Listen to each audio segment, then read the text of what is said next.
मैं आपका स्वागत करता हूं खुदाबंद की प्रेजेंस में।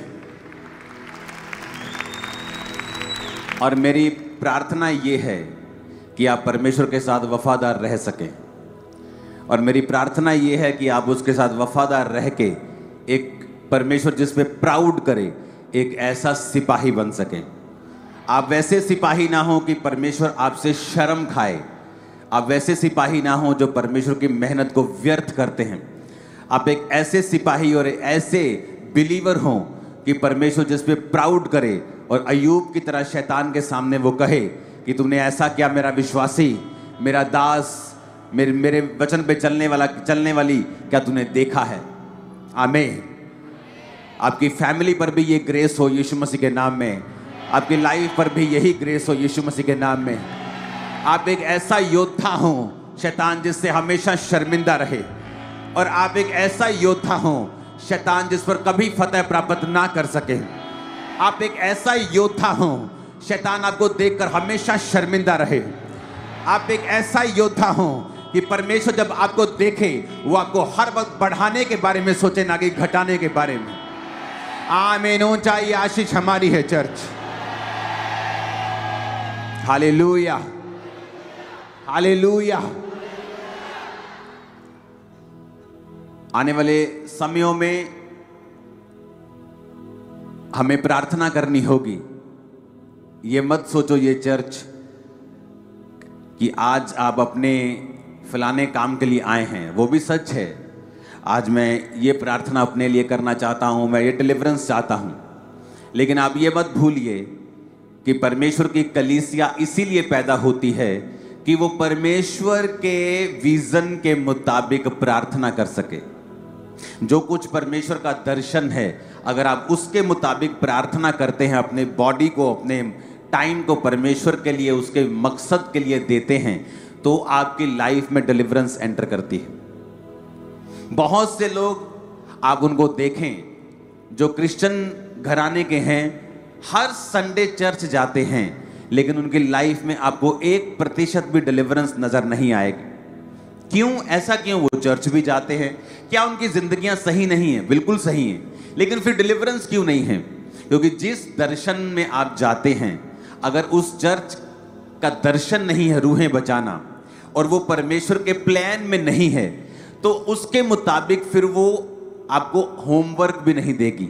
जब आपका होमवर्क परमेश्वर की ओर से नहीं है, तो आपकी ब्लेसिंग, आपकी डिलीवरेंस भी परमेश्वर आपको कभी नहीं देता।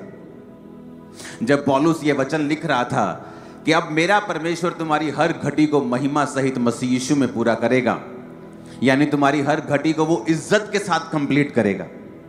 तुम्हारी बेइज्जती नहीं होगी जिस तरह तुम्हारे रिश्तेदार तुम्हारी बेइज्जती करते हैं जब तुम उनसे 50,000 मांगने के लिए जाते हो। दे भी देंगे 100 में से 10, लेकिन बेइज्जती भी करेंगे। परमेश्वर ने कहा मैं तुम्हारी जिंदगी की घटी इज्जत के साथ पूरी करूंगा, तुम्हारी घटियां भी पूरी करूंगा, तुम्हारी इज्जत को भी बढ़ाऊंगा। और ये ग्रेस आज आपके परिवार और आपके सिरों के ऊपर आ रही है, और ये ग्रेस आज यीशु के नाम से ठहर रही है आपकी लाइफ के ऊपर। हालेलुया। तो जब आप परमेश्वर के मुताबिक प्रार्थना करना शुरू करते हैं, जैसे आपको बताया जाता है, कुछ हफ्ते आपको चर्च के लिए स्पेशल फास्टिंग प्रेयर करनी है। सब काम हो जो अनाउंस नहीं किए जा सकते, आपको प्रार्थनाएं करनी है, परमेश्वर बाकी कामों को करे। ये क्या है? परमेश्वर का प्लान। जब आप उस प्लान के मुताबिक फास्टिंग करते हैं, प्रार्थना करते हैं, कई लोगों को लगता है नहीं कोई बात नहीं, चर्च पापा अपने आप प्रेयर कर लेंगे, पापा की बड़ी टीम है वो अपने आप प्रेयर कर लेगी, तो वो आशीष भी पापा ही पाएंगे और आशीष भी टीम ही पाएगी। इसलिए कुछ लोग आशीष पाते ही जाते हैं और बढ़ते ही जाते हैं, और कुछ लोग वहीं के वहीं खड़े रहते हैं। क्यों?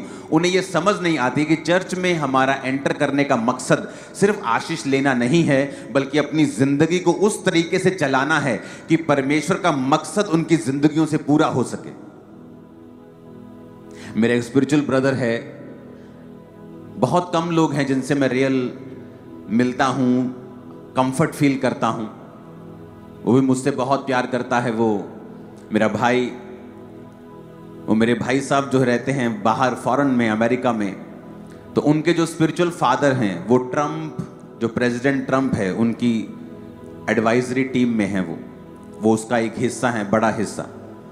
तो जब भी आप ट्रम्प की फोटोज देखते हैं इंटरनेट पे, पास्टर्स उन पे प्रार्थना कर रहे हैं, उनमें से एक पास्टर वही होते हैं, वो प्रेरित हैं और मेरे स्पिरिचुअल जो भाई हैं उनके वो बड़े भाई के स्पिरिचुअल फादर हैं।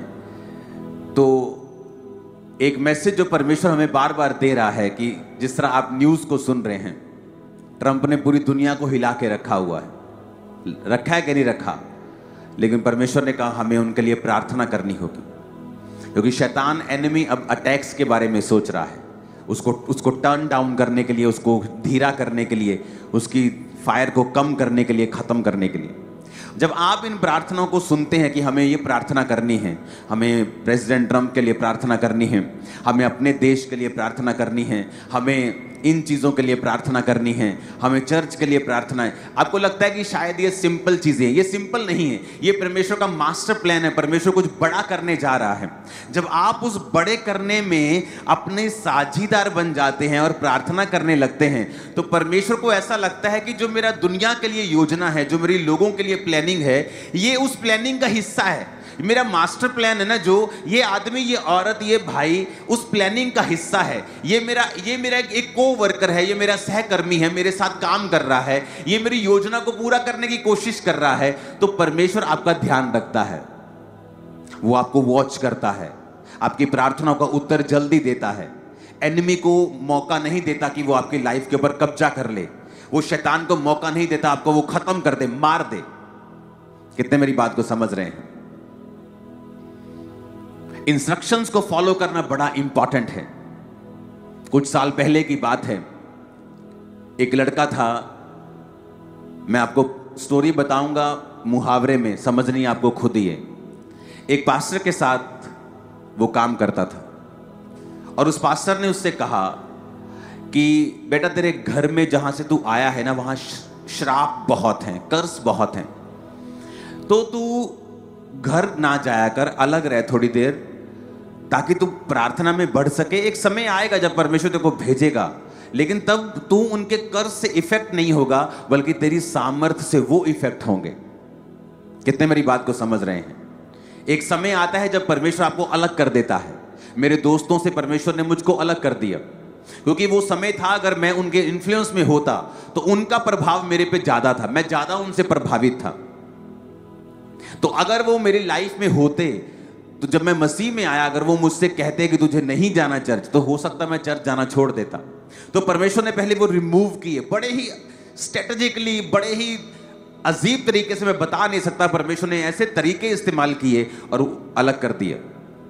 लेकिन अब समय वो वापस आ गया, अब मेरे दोस्त वापस मुझसे मिलने लगे हैं पुराने। लेकिन अब फर्क ये है कि अब वो जब वो मुझसे मिलते हैं, वो क्राइस्ट की बातों से प्रभावित होते हैं और परमेश्वर में आ जाते हैं। ये फर्क है।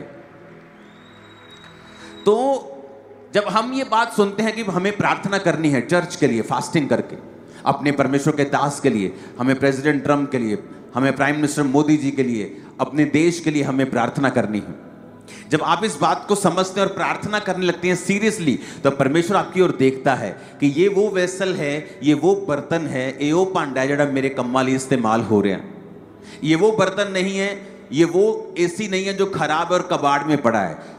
कबाड़ में पड़ी हुई गाड़ियों को साफ कोई नहीं करता, उसकी नई सीटें कोई नहीं चढ़ाता, उसकी केयर कोई नहीं करता। तो मेक श्योर आप चाहे 1 साल के विश्वासी हो, चाहे आपकी लाइफ में प्रॉब्लम हो, चाहे ना हो, आपको ये मेक श्योर करना है कि आपकी जो जिंदगी है, आपकी जो लाइफ है, वो प्रार्थना करने में, और जो प्रार्थना के विषय खास तौर पे एक जीवित चर्च आपको दे रही है, आप उन प्रार्थनाओं को अच्छी रीति के साथ कर रहे हैं, ताकि परमेश्वर आपको देखे और आपको बरकत दे। हालेलुया, ऊंची आवाज से बोलो हालेलुया। अब पिछले कितने हफ्तों से मैं आपको एक बात बता रहा था कि 2025 में हम ऐसी व्यभिचार की बातें इंटरनेट पे सुनेंगे जो हमने आज तक नहीं सुनी होंगी। आपने देखा इंटरनेट पे क्या हो रहा है? आई थिंक यूथ को ज्यादा मालूम होगा कैसे कैसे शो चल रहे हैं और कैसी कैसी बातें उन पे हो रही हैं। कितने मेरी बात को समझ रहे हैं? हाथ को हिलाना जरा। पूरा इंटरनेट भरा हुआ है आज। उस वीडियो को देखेंगे जब मैंने आई थिंक काफी बार मैंने ये कहा, लेकिन कुछ ही हम पलों को देखेंगे मैं जो कहा था।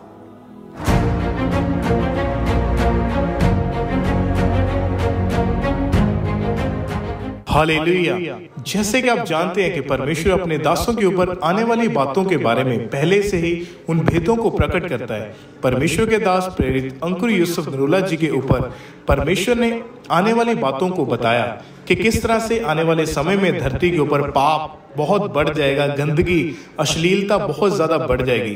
22 दिसंबर 2024 को परमेश्वर के दास ने जो प्रोफेटिक वर्ड्स दिए, तो आइए पहले हम उनको सुनते हैं। इतनी गंदगी होगी फ्यूचर में, इतना पाप होगा। अगर आज आप देखो इंटरनेट के ऊपर कॉमेडी के नाम के ऊपर कितना व्यभिचार हाई लेवल का हो चुका। पहले था कॉमेडी के नाम पे व्यभिचार शुरू हुआ, वो एक्सेप्ट हुआ।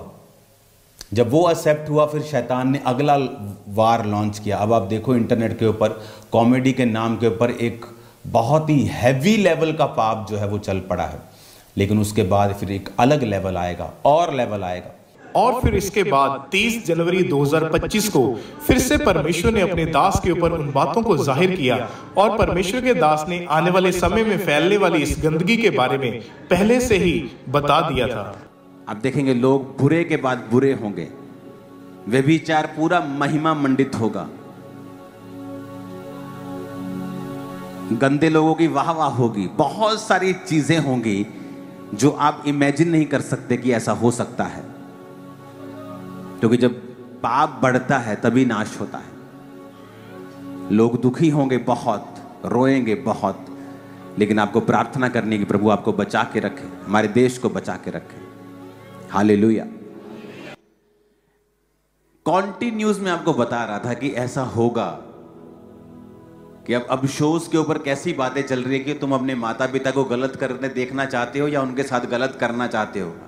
सुनिए कि नहीं आपने, जिन्होंने बातें की हैं,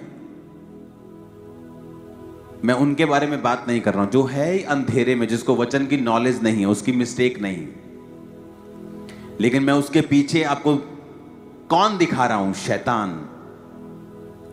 जो व्यभिचार के अटैक्स को बढ़ा रहा है लोगों के ऊपर। क्योंकि ये एक ऐसा पाप है जो आपको सदा के लिए डाउन कर देता है और आपको मालूम नहीं होता आपने स्पिरिचुअली कैसी कुर्सी को छोड़ा है।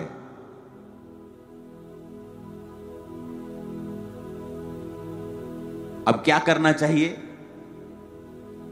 हमें प्रार्थना करनी है, ऐसे लोगों को माफ कर देना है। इन लोगों की मिस्टेक नहीं, क्योंकि उनको मालूम नहीं, वो अंधेरे में। और मैंने आपको बताया था कि अब ऐसी बातें सुनोगे जो आपने टीवी के ऊपर कभी नहीं सुनी होगी। वो लेवल इतना गंदा होगा। और अभी फरवरी नहीं चढ़ा, हमने वो सुन लिया। कितने इन बातों को समझ रहे हैं? जब आपको पहले बता दिया जाता है कि शैतान की योजना ये है, वो इस तरह से प्लान करके बैठा है, उसके हथियार ये हैं, और हमें प्रेयर करनी है कि परमेश्वर शैतान की योजनाओं को नाश करे।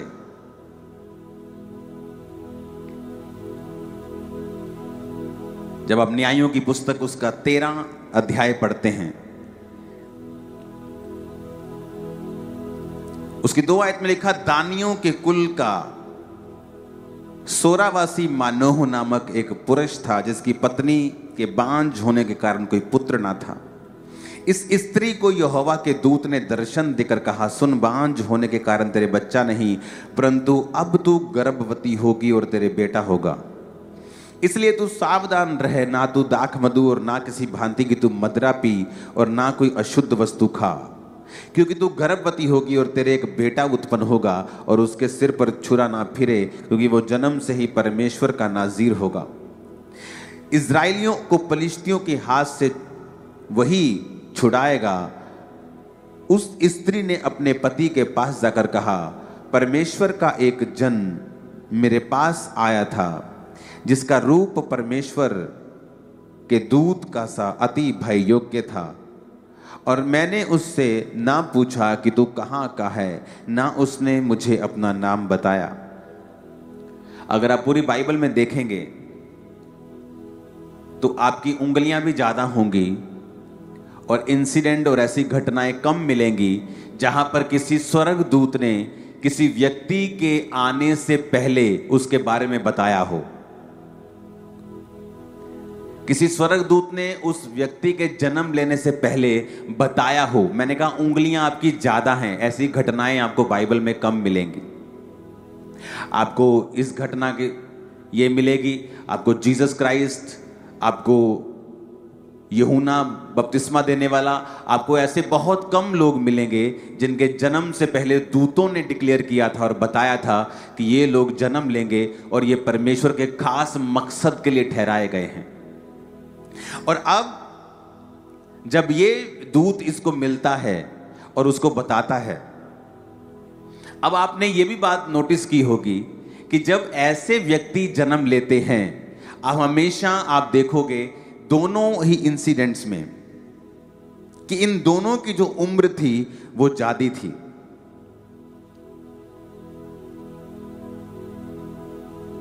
कई बार आपकी लाइफ में जब परमेश्वर ने बहुत बड़ा काम करना होता है, वो आपके टाइम टेबल के हिसाब से नहीं चलता।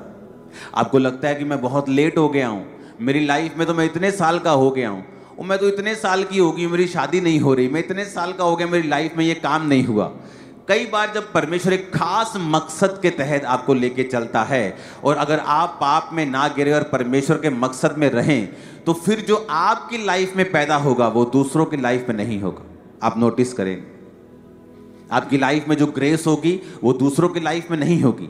आप एक अलग यूनिक ग्रेस के मालिक होंगे। क्यों? क्योंकि परमेश्वर ने आपको तैयार भी अलग और यूनिक तरीके के साथ किया है। इसलिए जब परमेश्वर कई बार आपकी लाइफ में देरी करे तो कभी भी नाराज ना हो, क्योंकि परमेश्वर का आपको मालूम है कि यूहन्ना बपतिस्मा दाता जब पैदा होने वाला था तो परमेश्वर ने कहा तू इसीलिए बांझ रही और इसीलिए तू बुढ़ापे तक गर्भवती नहीं हो पाई, क्योंकि मैं तेरे को एक स्पेशल गिफ्ट देना चाहता था, एक ऐसा बेटा देना चाहता था जो जीसस क्राइस्ट का भी गुरु होगा। आप जानते हैं वो उसका गुरु बना। वो यीशु मसीह ने कहा मुझे बपतिस्मा दे, यूहन्ना कहता नहीं तू मुझे बपतिस्मा दे। जीसस ने कहा धार्मिकता का पूरा होना उचित है, तू मुझे बपतिस्मा दे, मैं भी किसी के अधीन रहूंगा इस पृथ्वी के ऊपर और बपतिस्मा लूंगा। तो एज ए मेंटर बपतिस्मा लिया और दिखाया परमेश्वर ने धरती के ऊपर कि सब कुछ मैंने इंसान की तरह किया है। इसलिए जीसस ने कहा था यूहन्ना बपतिस्मा देने वाले से बड़ा इस पृथ्वी पर और कोई नहीं है। एक गुरु की भूमिका उसने कुछ देर के लिए निभाई। माता पिता थे परमेश्वर के, वो आम घर में जन्मा, अमीर नहीं थे उसके माता पिता। अमीर घर में वो जन्म सकता था, फिर लोग बोलते इसको गरीबी का क्या मालूम, ये तो चांदी का चम्मच लेके पैदा हुआ है। कैसे लोग कई बोलते नहीं यीशु के माता पिता गरीब नहीं थे, सराय में जगह नहीं थी, नहीं, लेकिन जब मैंने स्टडी की तो मुझे मालूम हुआ कि वो अमीर नहीं थे। क्योंकि जब यीशु मसीह पैदा हो गए और जब सब कुछ हो गया और वो परमेश्वर के भवन में जब बलिदान चढ़ाने के लिए गए तो उन्होंने कबूतरों का जोड़ा बलिदान किया था। कबूतरों का जोड़ा वही बलिदान करता था जो फाइनेंशियली मजबूत नहीं होता था। जो फाइनेंशियली मजबूत होता था वो बैल बकरे भेड़ें बलिदान करता था। जो फाइनेंशियली थोड़ा कमजोर होता था वो कबूतर बलिदान करता था, क्योंकि वो सस्ते होते थे। तो जीसस क्राइस्ट के माता पिता ने कबूतरों का बलिदान किया था, परमेश्वर जैसा व्यवस्था में लिखा था, जैसा पुराने नियम में लिखा था। तो यीशु मसीह ने वो सब कुछ किया एक इंसान होने के नाते कि आज जितने भी जन परीक्षाओं में हैं, दुखों में हैं, वो उनकी हेल्प कर सके। अब यहां पर हमें यह मालूम होता है कि परमेश्वर के दूतों ने एक बर्थ अनाउंसमेंट की कि एक परमेश्वर का जन आने वाला है। तो अंगूर भी मत खाना। जो लोग बोलते हैं बाइबल में शराब पी सकते हैं जी, ये तो अंगूर खाने के लिए भी मना कर रहा है। बाइबल तो इतनी सख्त है। वो तो लोग ढीठ हैं, लोग पाप करना चाहते हैं, बहाना बना लिया। बाइबल में कहां लिखा है सिगरेट ना पियो? कहीं लिखा है स्मैक ना पियो? लिखा है कहीं बाइबल में? कहीं नहीं लिखा। तो इसका मतलब क्या सिगरेट पीनी चाहिए? तो परमेश्वर ने सेंस भी दी है, बुद्धि भी दी है, विवेक भी दिया है। इसलिए बाइबल कहती है मैं अपनी व्यवस्था को तेरे विवेक के ऊपर लिखूंगा। क्यों? आपका विवेक अंदर से मालूम होगा कि यार ये गलत है, लिखा चाहे नहीं लिखा कहीं पे, लेकिन है ये गलत। आपका विवेक आपको बताता है, क्योंकि परमेश्वर ने आपको आपका विवेक भी दिया है। कितने मेरी बात को समझ रहे हैं? आपके अंदर से मालूम होता जो मैं कर रहा हूं ना, ये कमीशन के नाम पे किसी ये गलत है। अंदर से मालूम होता है ये चोरी है, अंदर से मालूम होता नहीं ये व्यभिचार है, अंदर से पता होता है। लेकिन आदमी जब विवेक को निर्बल कर लेता है और अपने दिल को फॉलो करता है तो उसका मरना और बेइज्जत होना फिर तय होता है। कितने मेरी बातों को समझ रहे हैं? अब यहां पर अनाउंसमेंट होती है कि एक बेटा पैदा होगा। बेटा तूने अंगूर नहीं खाना, अंगूर से बनी हुई वस्तु नहीं खानी, अंगूरों का जूस भी नहीं पीना, शराब भी नहीं पीनी, क्योंकि ये बेटा जो पैदा होगा ये परमेश्वर का नाज़ीर कहलाएगा, ये पवित्र होगा और इस्राएलियों को पलिश्तियों के हाथ से छुड़ाएगा। और वचन क्या कहता है कि वो पैदा हुआ, जब पैदा हुआ तो परमेश्वर ने उसको सामर्थ्य दी, उसको शारीरिक ताकत दी, उसके बालों में उसकी ताकत थी। वचन कहता है कि जब उसको लोग पकड़ने के लिए पलिश्ती आते थे तो गधे के जबड़े की हड्डी से उसने 1000 लोगों को मार दिया था। और वो इस्राएलियों का न्याय करने लगा और दुश्मनों के हाथों से इस्राएलियों को छुड़ाने लगा। इस्राएल जब परमेश्वर की दुहाई देता था तो परमेश्वर अपने लोगों को खड़ा करता था, और वही परमेश्वर ने खड़ा किया और परमेश्वर ने छुड़ाया। पर सैमसन की लाइफ में एक कमी थी, वो कमी थी व्यभिचार की। औरत उसका क्या बोलते हैं, कमी थी उसकी, कमजोरी। औरत उसकी कमजोरी थी। अगर आप सैमसन की लाइफ देखें तो वो बार बार औरतों के साथ ही पाप में गिरता था। ये उसकी लाइफ की कमी थी। औरत भी उसने कैसी पसंद की? दूसरी जाति की, क्योंकि वो सुंदर थी। उसके बाद बाइबल कहती वो वेश्याओं के पास गया और उस वेश्या ने प्यार से पूछा तेरी ताकत का राज क्या है? कभी वो बोलता कि मेरे को अगर तुम सूती के साथ बांध दोगे, झूठ बोलता रहा।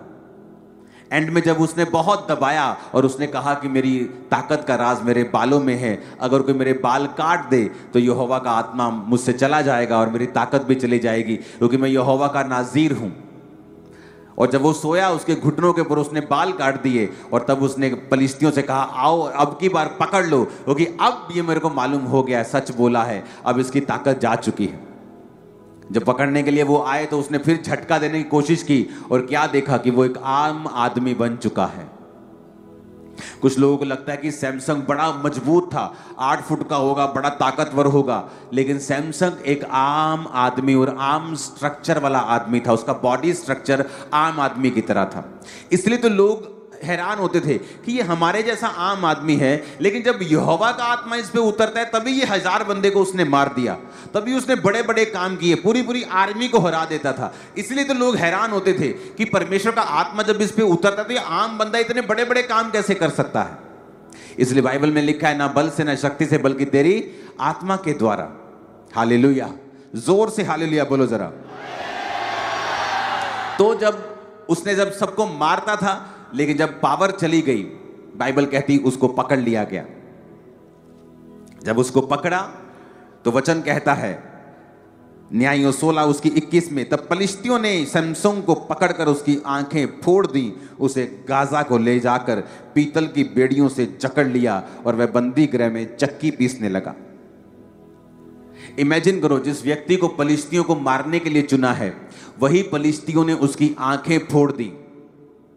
23 आयत में लिखा है पलिश्तियों के सरदार अपने दागोन नामक देवता के लिए बड़ा बलिदान चढ़ाने और आनंद करने को ये कहकर इकट्ठे हुए कि हमारे देवता ने हमारे शत्रु शिमशोन को हमारे हाथ में कर दिया है।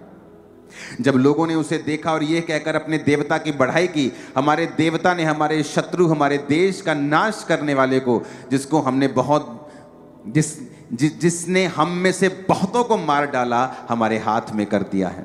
जब उनका मन मगन हो गया तब उन्होंने कहा शिमशोन को बुला लो कि वह हमारे लिए तमाशा करे।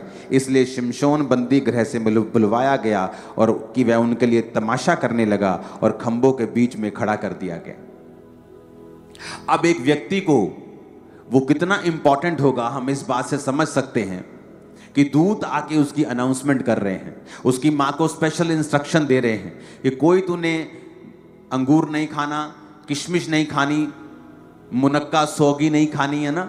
देखो कितनी कठिन उसको बातें बोली, क्योंकि परमेश्वर का नाज़ीर होगा, इसके सिर पर छुरा नहीं फिराएगी तू, ये परमेश्वर का नाज़ीर होगा और ऐसे ही चलेगा। अब जिस दुश्मन को मारने के लिए सैमसन का जन्म हुआ था, उसी दुश्मन ने सैमसन को पकड़ा और उसकी आंखें फोड़ी, विजनलेस कर दिया उसको। अब परमेश्वर ने आपको चुना है। पुराने नियम में कोई कोई सैमसन होता था, कोई कोई दाऊद और कोई कोई सुलेमान होता था। नए नियम में सिस्टम बदल गया। नए नियम में जो एक के पास होता था पुराने नियम में, अब वो आप सबके पास है। आप सब बड़े काम करने के लिए बुलाए गए हैं, मेरे को पता है, आज नहीं तो कल ये पूरा होगा। लेकिन अगर आपने भी वही किया जो सैमसन ने किया, जिस दुश्मन पर सैमसन को कब्जा करने के लिए बुलाया गया था और उस पर कब्जा किया बहुतों बार उनके हजारों को गधे की जबड़ी की हड्डी के साथ उसने मारा, बहुतों बार उनको शर्मिंदा किया, कभी पकड़ नहीं पाए। परमेश्वर की ताकत उसके साथ थी। लेकिन जब उसने पाप किया, अपना भेद एक औरत को दिया, व्यभिचार में गया, वही दुश्मन जिस पर कब्जा सैमसन का होना चाहिए था, उसने सैमसन के ऊपर कब्जा किया और आंखें फोड़ दी। आज कितने क्रिश्चियन है विजनलेस हो चुके हैं, उन्हें दिखाई नहीं देता आगे क्या करेंगे। क्यों? क्योंकि व्यभिचार के कारण पर शैतान ने उनकी आंखों को अंधा कर दिया। नहीं जानते सेवकाई में क्या करना है। पास्टर्स व्यभिचार में फंसे हुए हैं। पास्टर्स की बात कर रहा हूं, चर्चेस चलाते हैं, बड़े ओहदे भी हैं कईयों के पास, लेकिन व्यभिचार में है। पर्सनली मैं जानता हूं, लेकिन मैं कभी भी किसी को पर्सनली अटैक नहीं करता हूं, क्योंकि ये उसका और परमेश्वर का मामला होता है। मैं केवल उन्हीं विषयों पर बोलता हूं जो विषय चर्च के साथ संबंधित है, जिससे चर्च की लाइफ में कोई अपवित्रता ही ना आए। लेकिन पास्टर्स की पर्सनल लाइफ में क्या चल रहा है, ये उनका और परमेश्वर का मामला है, और प्रभु उनका न्याय करेगा। तो जिस दुश्मन को सैमसन को कब्जा करने के लिए पैदा किया था, वही दुश्मन अब सैमसन के ऊपर कब्जा करके उसका तमाशा कर रहा है। और क्या कह रहा है कि हमारे देवता ने इसको हमारे हाथ में कर दिया है। ये वही है जिसने हमारे देश में से बहुतों को मार दिया था, लेकिन अब हमारे देवता ने, वो अपने देवता की उपासना कर रहे हैं। शैतान का किंगडम हमेशा ग्लोरीफाई होगा जब आप परमेश्वर के नाम को महिमा देने में फेल हो जाएंगे। परमेश्वर ने बड़े बड़े मिरेकल करके इजराइलियों को बुला लिया, छुड़ा लिया, राजे को शर्मिंदा किया, बड़े बड़े मिरेकल किए, उसको बार बार शर्मिंदा करके उसके पहलोठे को मार के वहां से ले गया। लेकिन परमेश्वर कहता, मैं इजराइलियों को कनान देश में नहीं लेके जाऊंगा। सिर्फ 2 जन थे जो वहां कनान देश में पहुंचे, 20 लाख में से 2 लोग, उनकी जनरेशन गई वहां पे। जो लोग एक्चुअल में निकले थे वो नहीं गए। और आप जानते हैं उन लोगों ने, मिस्रियों ने क्या उपहास किया। कहता परमेश्वर जो उनको ले गया था वहां से कहां पहुंचाया उनको। लेकिन वो ये नहीं देख रहे थे कि इजरायली अपनी कमियों और अपनी गलतियों की वजह से शर्मिंदगी और बेइज्जती दूसरे लोगों की सह रहे हैं, जबकि उनको वो सहनी नहीं थी, क्योंकि परमेश्वर ने उनको इज्जत देने के लिए खड़ा किया था। एक व्यभिचार, एक पाप, परमेश्वर से दूरी आपकी लाइफ में क्या कर सकती है। तो आप सैमसन को देखें वो क्या कर सकती है, इजराइलियों को देखें वो आपकी लाइफ में क्या कर सकती है। हालेलुया। कितने साल तक दाऊद एक आम जिंदगी जीता रहा, बहुत साल तक, कितने साल तक, बहुत साल जीता रहा, भेड़े पालता रहा, बकरियां पालता रहा, पाले में रहा, धूप में रहा, लेकिन उसने व्यभिचार नहीं किया। आज जब लोग एक छोटा सा काम पकड़ लेते हैं और अपनी लाइफ में एक छोटी सी जॉब पर गुजारा करते हैं, और उसके बाद वो सोचते हैं कि मेरी लाइफ में क्या है बड़ा, कोई एक्साइटमेंट नहीं, और व्यभिचार में गिरते हैं। और उन्हें ये नहीं मालूम कि तुम्हारी लाइफ में कुछ बड़ा था जो परमेश्वर ने तुमको देना था, अब वो कैंसिल हो चुका है। और मैं सच कह रहा हूं, वचन कहता है शरीर के अनुसार चलने वाला एसाव, जब उसने रो रो कर परमेश्वर से माफी मांगने चाहिए, तब भी वो आशीष के काबिल नहीं गिना, जिसने एक बार की रोटी के बदले में अपने पहलोठे होने का पद अपने भाई याकूब को बेच दिया था। कितना का बड़ा गुनाह था हवा का, जो परमेश्वर ने उसको सदा के लिए अपने से अलग किया, कि सिर्फ उसने फ्रूट खाया था। लेकिन परमेश्वर के सामने ये गुनाह बड़े हैं। जिस दुश्मन पर आपको कब्जा करने के लिए बुलाया गया है, जिस शैतान के ऊपर, जिस बीमारी के ऊपर, जिस कलेश के ऊपर, जिस गरीबी के ऊपर, अगर आप परमेश्वर में सही नहीं चलेंगे तो ये चीजें आपके ऊपर कब्जा करेंगी। फिर लोग बोलेंगे कि देखो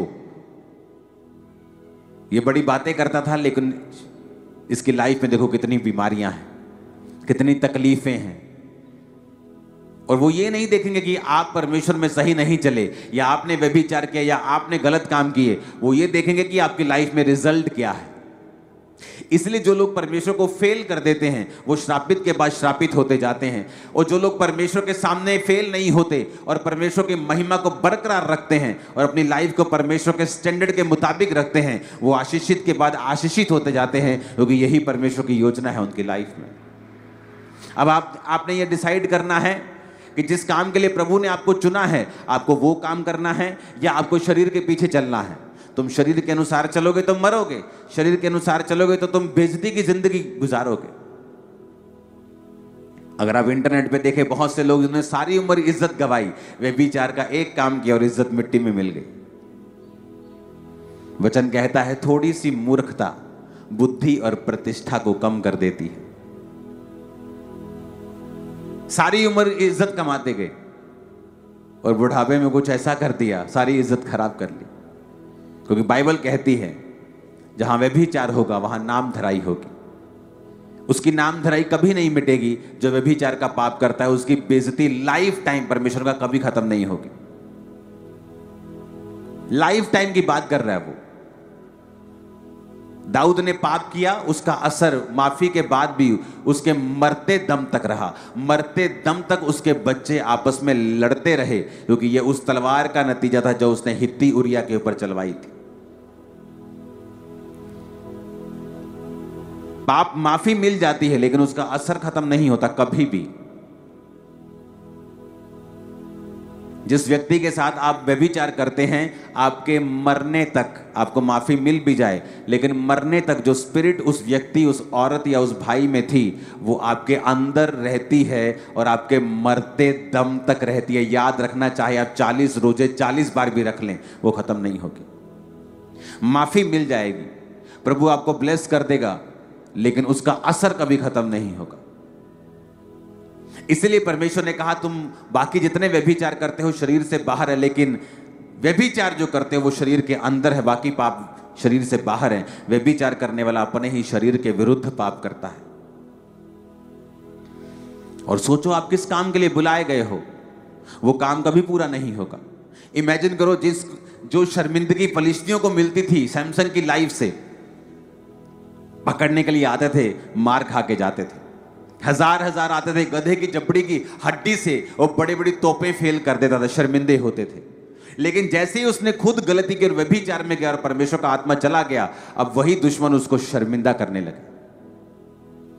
आपने ये फैसला करना है कि आपको कैसी लाइफ जीनी है, क्योंकि शर्मिंदगी और डाउनफॉल 100% है व्यभिचार के बाद और पाप के बाद, और ऊंचाई और छुटकारा 100% है पवित्रताई का जीवन जीने के बाद। क्योंकि ये पिछले थर्सडे का वचन मैं कंटिन्यू कर रहा हूं ताकि आपको पूरी तरह से समझ आ जाए कि परमेश्वर कैसे आपकी लाइफ में काम करता है। ऊंची आवाज में हालेलुया बोलो जरा। आप मेरी बात समझ रहे कि नहीं? अब जो काम करने के लिए आपको बुलाया है, आप उसका उलट भी कर सकते हैं। आपको बुलाया तो परमेश्वर ने शैतान पर कब्जा करने के लिए, बीमारी पर, गरीबी पर, शराबों पर कब्जा करने के लिए, लेकिन वो आप पर कब्जा करके बैठते हैं जब आप परमेश्वर की बात को नहीं सुनते हैं और आप दुश्मन को मौका देते हैं, अन्य जातियों को मौका देते हैं कि वो आपके खिलाफ, आपके परमेश्वर के खिलाफ बातें करें। आप अपने अन्य जाति फैमिली मेंबर्स को मौका देते हैं कि वो आपके खिलाफ बात करें, क्योंकि आपका डाउनफॉल वो देखना चाहते हैं। शैतान आपको डाउन कर नहीं सकता जब तक वो परमेश्वर के वचन से आपको बाहर ना करे, क्योंकि उसके पास अधिकार नहीं है आपको छूने का। आपकी जिंदगी में परीक्षाएं आ सकती हैं, लेकिन वो आपको ऊंचा करने के लिए होगी। इसी साल, इस मार्च से पहले आप ऊंचे होने जा रहे हैं और ब्लेस होने जा रहे हैं, और कोई दुनिया की ताकत और शैतान इसे रोक ना पाएगा, यीशु मसीह के नाम। आमीन। ऊंचाई आशीष आपकी है चर्च। Hallelujah, hallelujah. ये परमेश्वर का प्रतिफल होगा आप लोगों के लिए।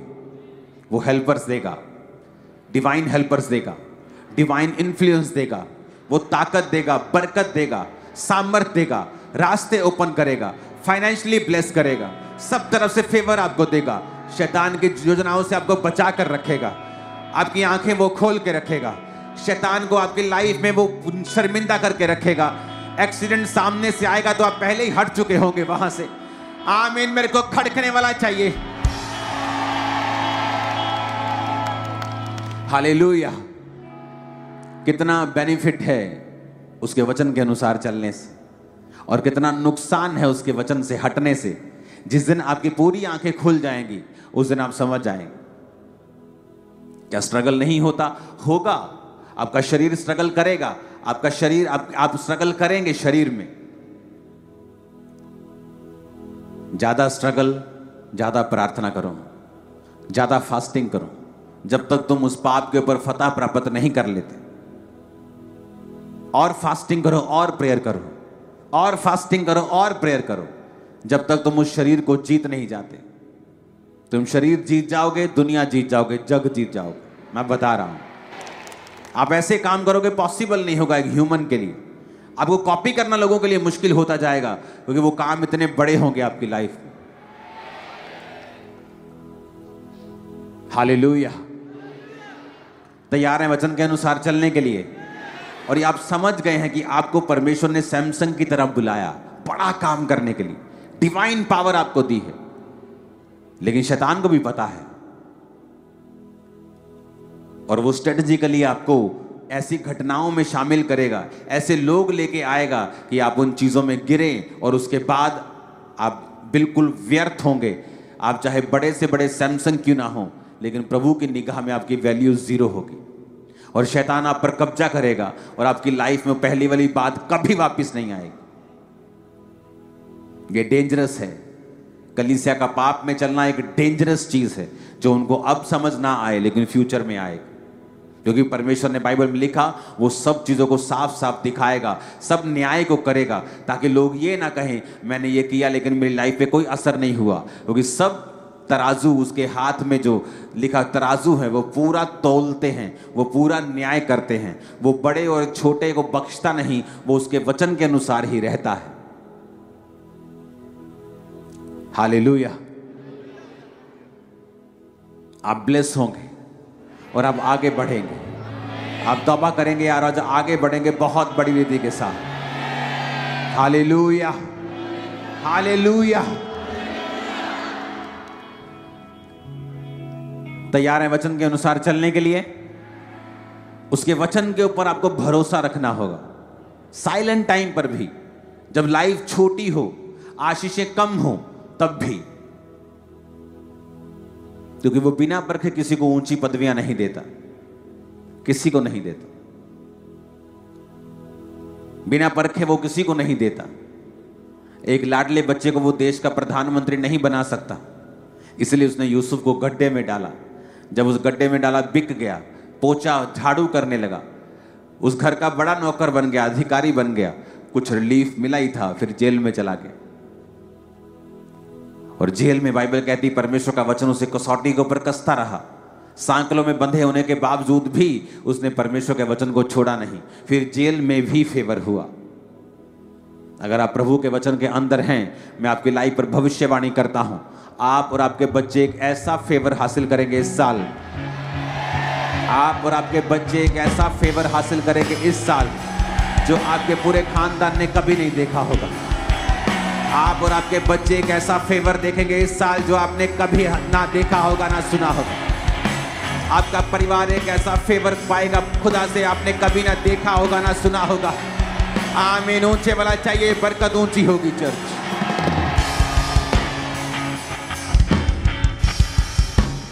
हालेलुया।